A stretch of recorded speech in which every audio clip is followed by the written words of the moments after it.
Hello friends, welcome to the ISNA e-medical classes. Today we will discuss regarding prevention of iatrogenic infection. First we will discuss regarding what the prevention we need to take in the iatrogenic infection. Iatrogenic infection are those that occur as a result of medical or surgical intervention. iatrogenic infections कौन से होते हैं? जब कोई भी अगर हम surgical या फिर मेडिकल इंटरवेंशन कर रहे हैं, कोई भी क्लाइंट के पास में है, तो क्लाइंट जो होगा, जो हमारा पेशेंट होगा, उसको हमारी वजह से जो इन्फेक्शन लग जाएगा उसको क्या कहते हैं हम? iatrogenic infection. मतलब ड्यूरिंग द ट्रीटमेंट टाइम जो क्लाइंट को हमसे इन्फेक्शन हो रहा है वो क्या कहलाएगा? iatrogenic infection. They can be cause by various factor including the contaminated medical equipment, improper sterilization technique, inadequate hand hygiene and the overuse और misuse of antibiotics। ये क्यों हो सकता है? iatrogenic इन्फेक्शन जो होते हैं, कोई भी मेडिकल इक्विपमेंट जो है वो कंटामिनेटेड हो गया हो, कोई भी स्टरलाइजेशन टेक्निक हमने सही तरीके से फॉलो ना की गई हो, ठीक है, हैंड हाइजीन जो है हमने सही तरीके से मेंटेन नहीं की, या फिर हमने जो एंटीबायोटिक्स जो है वो हमने के क्लाइंट को हमने ज़्यादा दिया, या फिर उसका हमने जो क्या किया, मिस यूज़ किया, तो उसकी वजह से क्लाइंट को क्या हो सकता है? iatrogenic इन्फेक्शंस हो सकते हैं। Preventing iatrogenic infection requires a multifaceted approach and the adherence to the strict infection control measure। अगर हमें जो iatrogenic infection है जो हॉस्पिटल में आने के बाद में क्लाइंट को हो रहा है, अगर हमें उससे प्रिवेंट करना है तो हमें कुछ ऐसी चीज़ें होती हैं वो हमें फॉलो अप करनी होती हैं। मतलब उनको हमें फॉलो अप करके हम उससे जो है वो प्रोटेक्ट हो सकते हैं। हियर आर सम की strategies for preventing iatrogenic infection। यहाँ पे कुछ की स्ट्रेटजीज दी गई हैं जिसकी वजह से हम क्या कर सकते हैं? iatrogenic इन्फेक्शन पर्सन को ना हो उससे हम प्रिवेंशन करवा सकते हैं लोगों की। फर्स्ट क्या है? Hand hygiene. हमें फर्स्ट क्या करना है? हैंड हाइजीन जो है वो मेंटेन करके रखनी है। Proper hand hygiene is a critical to preventing the transmission of infection. अगर हम हैंड हाइजीन को मेंटेन करके रखते हैं तो ये क्या करेगा? वन पर्सन से अनदर पर्सन में कोई भी चीज़ जो हाथों के थ्रू जा रहा है, हमारा क्या होता है? मोर प्रोन टू, हम कहाँ लेके जाते हैं? हाथ जो होता है मोर प्रोन टू जो होते हैं वो इन्फेक्शन का जो है वो कॉज बनते हैं। क्योंकि अगर हमने एक चीज़ को टच किया, कोई वो क्या थी? इन्फेक्टेड थी, ठीक है, फिर हमने दूसरे चीज़ को टच किया, वो क्या हो गया? उसकी वजह से जो हमने एक इन्फेक्टेड चीज़ को किया था वो कहाँ पे चला गया? दूसरी जगह पे। फिर वो कोई पर्सन आके टच कर लेगा तो क्या हो जाएगा? ये one person to another person जो है वो क्रॉस इन्फेक्शन होता रहेगा। तो हमें क्या करना है? फर्स्ट हमें हैंड हाइजीन जो है वो अच्छी तरीके से मेंटेन करनी है। Healthcare providers should wash their hands with soap and water or use alcohol-based hand sanitizer before and after every patient contact।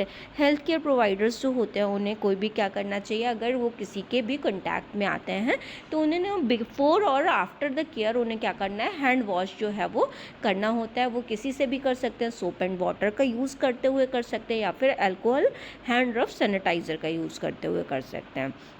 This help eliminate micro organism that may be present on the hands. ये hand washing क्या करता है? Hand hygiene maintain क्या करता है कि जो microorganism hand surface area पे प्रेजेंट रहते हैं उसको ये रिमूव करवा देता है। Next one, sterilisation and the disinfection. Sterilisation and disinfection कैसे करना है? Medical instrument and equipment must be properly sterilised और डिसइंफेक्टेड बिफोर यूज़।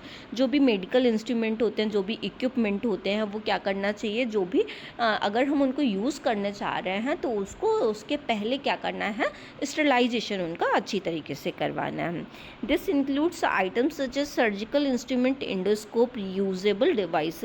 ये क्या करने में हेल्प करते हैं? ये जैसे सर्जिकल इंस्ट्रूमेंट जो हो गया, इंडोस्कोप हो गया, रीयूजेबल डिवाइस हो गई, ये सारे जो है ऐसे जो इक्विपमेंट्स होते हैं उनको हमें क्या करवाना है? जो है उनको हमें स्टरलाइज करवाना है, उनको हमें डिसइंफेक्ट करवाना है ताकि ये किसी को भी इन्फेक्शन जो है वो ना क्रिएट कर पाए। Strict adherence to the sterilization protocols help ensure that no pathogens are transmitted to patients। जो strict adherence इसमें क्यों करना होता है? क्योंकि इससे जो इन्फेक्शन है वो पेशेंट को हमारी वजह से जो है वो पहुंच सकता है, इसके पैथोजेंस जो हैं वो किल हो जाएं, इसलिए हमें इसमें स्ट्रिक्ट तरीके से इसको हमें फॉलो अप करना होता है।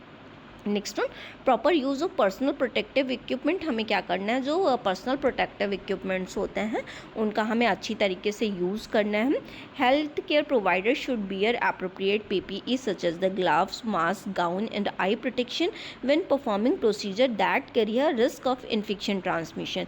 जो हेल्थ केयर प्रोवाइडर्स जो होते हैं उनको जैसे ग्लव्स हो गया, मास्क हो गया, गाउन्स, आई प्रोटेक्टिव जो इक्विपमेंट्स होते हैं, ये जो पर्सनल प्रोटेक्टिव इक्विपमेंट्स हैं वो सारे बियर करने हैं ताकि ये किसी भी पर्सन को हमारी वजह से इन्फेक्शन ना हो, और जो किसी पर्सन को इन्फेक्शन लग रहा है वो हमको ना हो। तो ये क्या करेगा, ये हमें प्रोटेक्ट करेगा और साथ में ये पेशेंट को भी प्रोटेक्ट करता है। PPE act as a barrier and help prevent the transfer of microorganism between patient and healthcare workers। जो PPE किट होती है वो क्या करती है, एज ए बैरियर काम करती है। ये क्या करती है, ये पेशेंट और हेल्थ केयर वर्कर्स को कोई भी इन्फेक्शन एक दूसरे से ना लगे उससे ये प्रोटेक्ट करवाती है। Next one, safe injection practice. Person को क्या करना है, जो क्लाइंट जिसको हम इंजेक्शन दे रहे हैं तो हमें उस पर सेफ़ इंजेक्शन की प्रैक्टिस करनी है। Needle and syringe should be used only once and they properly disposed of the designated sharp containers. जो निडल वगैरह जो यूज़ की जाती हैं, इंजेक्शन सिरिंज जो यूज़ किए जाते हैं, उनको हमें क्या करना है, प्रॉपरली वे में हमें उनको डिस्कार्ड करना, उनको प्रॉपरली वे में जो डेजिग्नेटेड एरिया होता है उसमें हमें उनका डिस्पोज करना होता है। डेजिग्नेटेड कंटेनर्स होते हैं उनमें हमें उनको डिस्पोज करना होता है। Multi dose vial should be handled carefully and not be used more than one patient to prevent contamination. जो मल्टी डोज वाइल होती हैं जिसमें बहुत सारा जो मिक्स करके कर लेते हैं, ये हमें क्या करना है, इन्हें जो है वो मल्टीपल पेशेंट पे हमें इनको यूज़ नहीं करना होता है और इनको हमें केयरफुली जो है वो यूज़ करना होता है और हमें सिर्फ एक पेशेंट के ऊपर ये यूज़ करनी होती है ताकि हम कंटामिनेशन जो है उससे हमें प्रिवेंट कर सकें।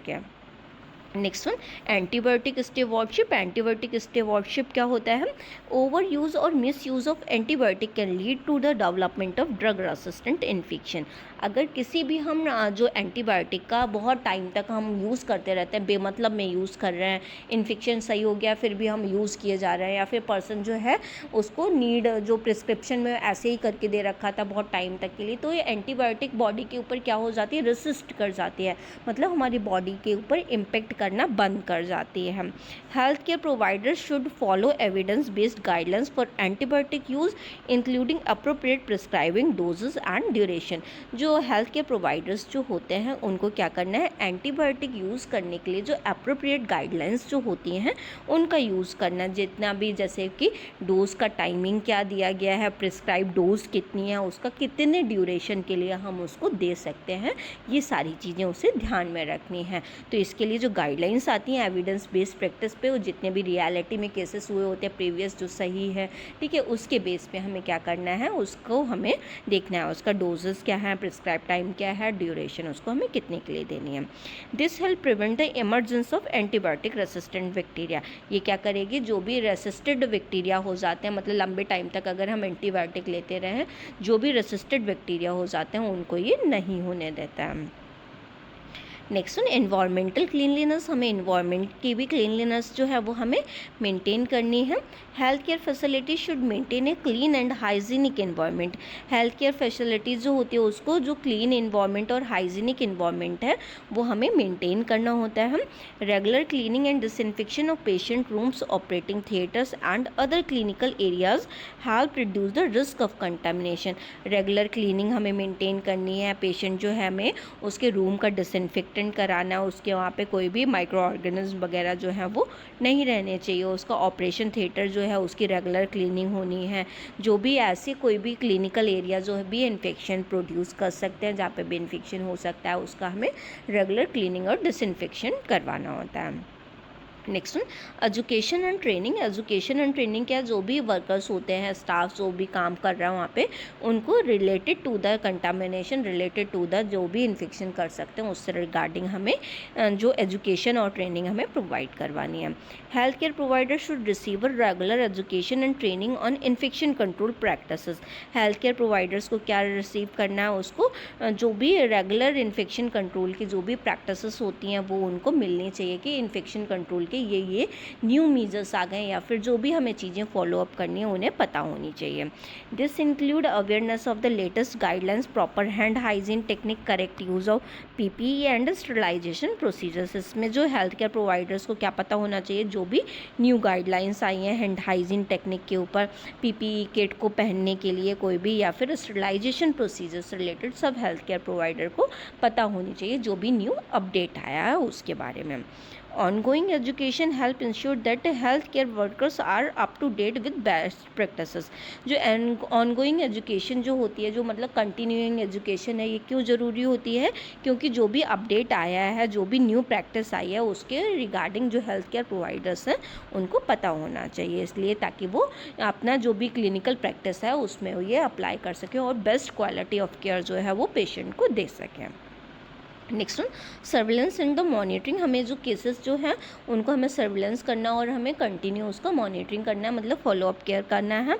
Monitoring and surveillance in of health care associated infection are crucial to identify potential source and patterns of infection. Monitoring और सर्विलेंस क्यों रिक्वायर्ड होता है, ताकि जो भी हॉस्पिटल एक्वायर्ड इन्फेक्शन है, जो भी क्रूशियल इन्फेक्शन है, हम उनको पता लगा सकें और उनका जो भी पैटर्न इन्फेक्शन का है, मतलब किस एरिया में हो रहा है, किन लोगों में हो रहे हैं, कहाँ पे प्रेजेंट है, वो हम पता कर सकें ताकि हम इन्फेक्शन को हम कंट्रोल कर सकें। This allow for targeted intervention, improvement in infection prevention practice. ये क्या करता है, ये हमें टारगेट इंटरवेंशन, हम मतलब क्या चीज़ें अप्लाई कर सकते हैं, क्या चीज़ नहीं कर सकते हैं, उसमें हम इम्प्रूव कर सकते हैं और जो भी प्रिवेंशन की प्रैक्टिसेस होती हैं जिससे कि जो है इन्फेक्शन है उसको रोका जा सके, वो हम अप्लाई कर सकते हैं और लोगों में क्या कर सकते हैं, इन्फेक्शन से हम प्रिवेंट करवा सकते हैं, मतलब इन्फेक्शन को हम रोक सकते हैं।